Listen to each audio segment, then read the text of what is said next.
देखो competitive exams में जो इंग्लिश के क्वेश्चन आते हैं ना, वो दो टाइप के होते हैं। अगर हम पहला टाइप का अगर बात करें तो वो होता है एक ग्रामर बेस्ड, और दूसरा टाइप होता है वोकैबुलरी बेस्ड। ये दो टाइप के क्वेश्चंस आते हैं इंग्लिश से। ये रहा पहला सवाल, question number 1। Fill in the blank with the correct option in the given sentence. खाली जगह को भरना है हमें।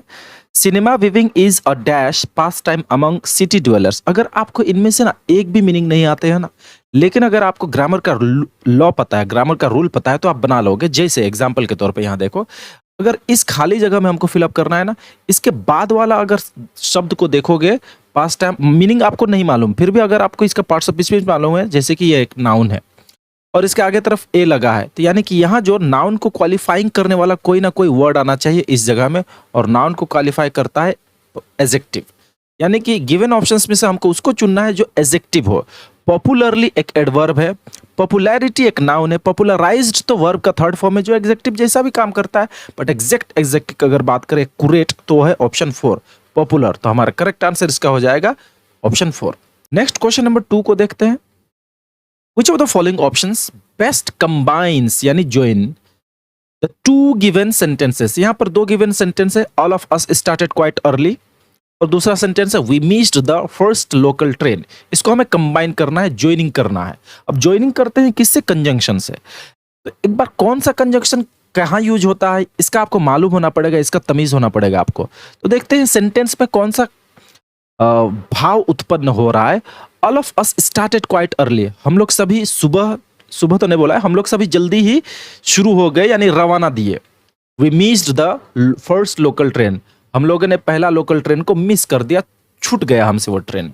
तो ये अगर आप दोनों ही वाक्य को देखोगे ना, तो एक दूसरे का विरोधाभास है, यानी कंट्रास्टिंग मीनिंग है। यहाँ पर कंट्रास्ट है, क्योंकि अगर जल्दी रवाना दिए, अर्ली स्टार्टेड किए हैं, तो ट्रेन तो मिस नहीं होना चाहिए था, फिर भी ट्रेन मिस हो गया। यानी कि इसी को कहते हैं कंट्रास्ट मीनिंग है, कंट्रास्ट फॉर्म में स्ट्रक्चर्ड है, बनाया गया है।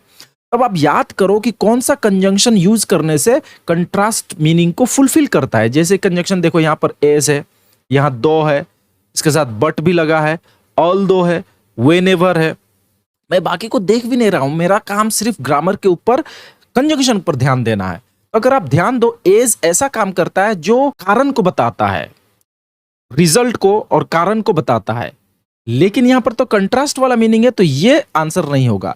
दो आंसर हो सकता है, दो कंट्रास्ट को बताता है लेकिन बट नहीं बताता है, इसीलिए ये भी आंसर नहीं होगा। तो और व्हेनेवर ये भी कंट्रास्ट को नहीं बताता, ये भी आंसर गलत है। तो करेक्ट आंसर तो ऑप्शन 3 होगा, क्योंकि यही बच गया है। Although we started quite early, यद्यपि हम लोग जल्दी रवाना दिए, we miss the first local train, फिर भी हम लोग फर्स्ट लोकल ट्रेन को मिस कर दे, तो option 3 is the right answer. इस तरह से सॉल्व किया जाता है। Next question, choose appropriate articles in the 3 article होते हैं for the sentence given sentence. यहां एक सेंटेंस दिया गया है, 2 खाली जगह है, दोनों खाली जगह में हमें फिलअप करना है आर्टिकल से। अब पहला यहां पर देखो, एक बार पढ़ लेते हैं क्वेश्चन को। वसुधा इन्फॉर्म्ड डैश एचओडी, एचओडी करने का मतलब कुछ भी हो सकता है, यहां most probably head of department हो सकता है शायद। That she would be coming dash hour later than usual. देखो यहां पर अगर हम इसको हेड ऑफ डिपार्टमेंट करें तो ये एक खास व्यक्ति हो जाते हैं, एक डेफिनिट पर्सन होते हैं। तो डेफिनिट पर्सन के लिए डेफिनिट आर्टिकल द का इस्तेमाल होना चाहिए पहले, तो यहां पर द लगना चाहिए। अब देख लो द कहां लगा है, यहां पर बोल रहा है नो आर्टिकल रिक्वायर्ड, आर्टिकल ही नहीं चाहिए, नहीं द आर्टिकल होना चाहिए। यहां पर द नहीं है, ये भी नहीं होगा, यहां पर भी द नहीं है, ये भी नहीं होगा। तो करेक्ट आंसर होगा ऑप्शन 3। एक ही क्वेश्चन बनाए, एक ही ब्लैंक से करेक्ट हो गया। फिर भी हम पढ़ लेते हैं। अगर आप यहां पर देखोगे इस खाली जगह में क्या आएगा, तो आगे तरफ क्या आया है, आवर। अगर आप HOUR, इसका प्रोनाउंसिएशन होता है आवर। अगर कोई हावर पड़ेगा तो बड़ा गलत हो जाएगा। तो इसमें H जो होता है ना, वो साइलेंट रहता है, तो आवर प्रोनाउंसिएशन निकल रहा है, इसीलिए इसके आगे तरफ हमेशा N लगाते हैं, एन आवर। बिल्कुल उसी तरह जैसे ऑनेस्ट मैन, ऑनेस्ट मैन पढ़ते हैं, ऑनेस्ट, यहां पर भी H साइलेंट रहता है, तो यहां पर भी N लगाएंगे, एन ऑनेस्ट मैन। ठीक, तो इसलिए यहां पर लगना चाहिए था N, जो कि यहां पर ही आया है, देख सकते हैं। तो ऑप्शन 3 इसका correct answer. Next question number 4. Choose the appropriate option that rewrites the given sentence in its active voice. Active voice वाले जो ऑप्शन से उनको चुनना है हमें। यानी कि यहाँ पर आपको एक वाक्य दिख रहा है, a lot of rubbish has been thrown on the streets, ये पैसिव वॉइस में है, तो हमें एक्टिव वॉइस बनाना है इसको। कुछ नहीं करना है, बस ग्रामर का रूल जानिए, कुछ नहीं। रबिश का क्या मतलब होता है, थ्रोन का क्या मतलब होता है, अर्थ के ऊपर जाने का जरूरत नहीं ग्रामर बनाते वक्त। आप स्ट्रक्चर को देखो, अगर आप ध्यान से देखो, यहाँ पर देखो हैज लगा है, यहाँ पर बिन लगा है, और ये है थ्रोन। थ्रोन क्या है मालूम है? वर्ब का थर्ड फॉर्म, तीसरा फॉर्म। इस तरह का स्ट्रक्चर हैज बिन V3 ये पैसिव में तब आता है जब एक्टिव में रहे हैज या हैव प्लस V3। जब हम एक्टिव में हैज या हैव V3 पाएंगे तब पैसिव में हो जाएगा हैज बिन V3 या हैव बिन V3। तो हमें सिर्फ आंसर में इस चीज को ढूंढना है, हैज V3 कहां पर है या हैव V3 कहां है, यानी वर्ब का थर्ड फॉर्म कहां है। तो यहां पर देखो हैड V3 ये नहीं होगा, आर V4 ये भी नहीं होगा, हैव V3 हो सकता है, हैव बिन V3 ये बिफोर है वो, तो ये भी नहीं होगा। तो करेक्ट आंसर ऑप्शन 3 होगा। बिल्कुल आसानी, एक शॉर्टकट तरीका से बन गया। इस तरह से बनाया जाता है। Next question number 5, choose the appropriate tenses to fill the blanks in the given sentence. People who dash the evidence at the trial dash at the outcome. देखो दो क्लॉज है यहाँ पर, people dash the evidence at the trial, यहां तक के clause है, और हु क्लॉज यहां पर आ जाएगा। हु डैश मतलब ये रिलेटिव प्रोनाउन का, इस तरह हु पहले भी लिखा जाता है, एट द आउटकम। अगर ध्यान से देखोगे थोड़ा फील आ रहा है कि पास्ट का बात कर रहा हो।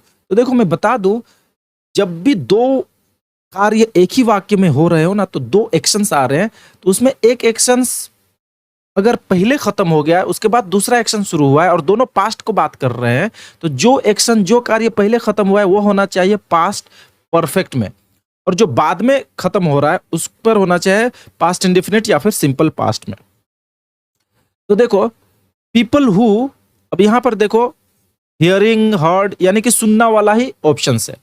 People dash the evidence at the trial, वह लोग जो एविडेंस को सुने ट्रायल के टाइम में।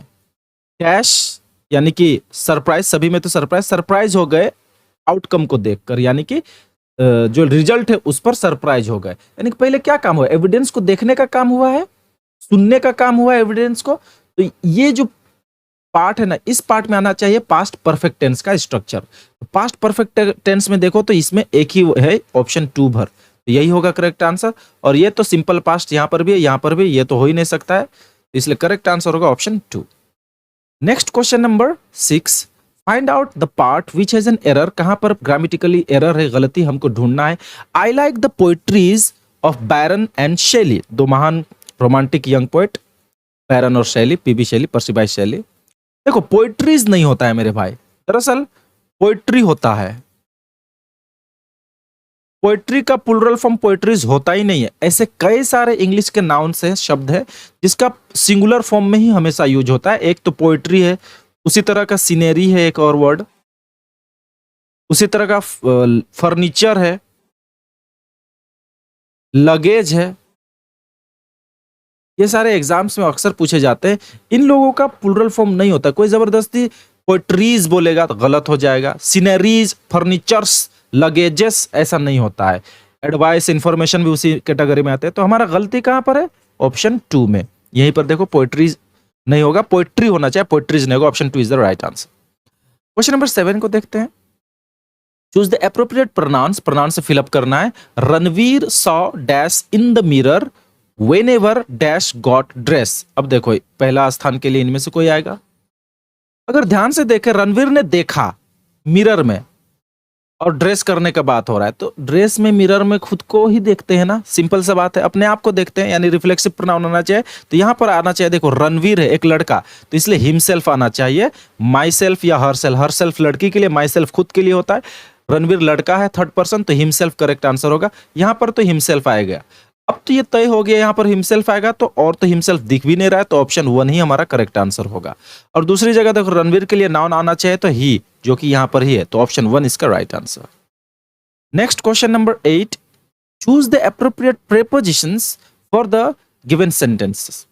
The thief ran dash a cave that lead him dash a waterfall that fell dash the river। देखो इनटू बहुत बार आया है, यहाँ पर इनटू इनटू ऑन टू भी आ गया है, यहाँ भी इनटू आया है। मैं बता दूं इनटू का इस्तेमाल कहाँ होता है, अगर हम लोग ऑप्शन 1 को चेक करना चाहे। बोल रहा है कि चोर कैव में गुफा में दौड़कर घुस गया और वह गुफा उसको कहां ले गया, वाटरफॉल के तरफ ले गया, और वो वाटरफॉल कहां गिरा, फेल नदी में गिरा।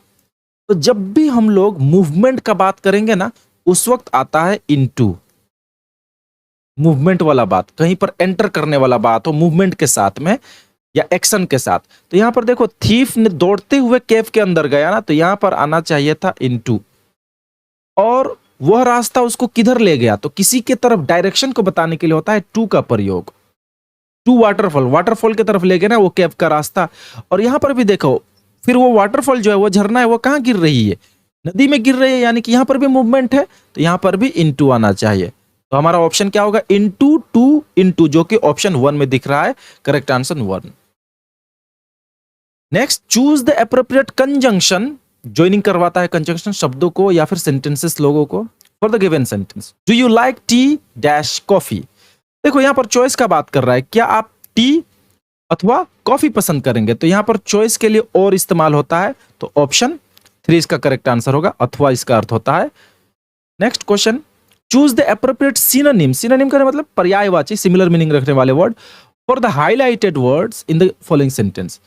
यहां पर देखो एक हाईलाइटेड वर्ड है कैवलियर, इसका सिनोनिम हमें सेम मीनिंग रखने वाले शब्द को गिवन ऑप्शन से चुनना है।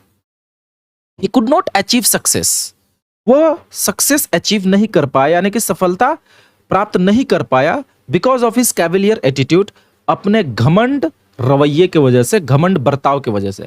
कैवलियर का मतलब होता है घमंड एक्चुअली में, तो गिवन ऑप्शंस में हॉटी का भी वही मतलब होता है, इसका प्रोनाउंसिएशन हॉटी होता है, HAUGHTY। तो ऑप्शन 1 ही हमारा करेक्ट आंसर होगा, यही सिनोनिम है।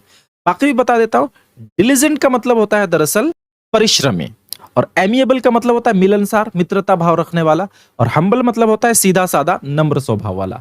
तो करेक्ट आंसर इसका 1 हो गया। तो हमने 10 टोटल वेरी इंपॉर्टेंट क्वेश्चंस को देखा। उम्मीद है आपको वीडियो अच्छा लगा होगा। ओके, फिर take care of yourself till the next video comes. Tata, bye bye.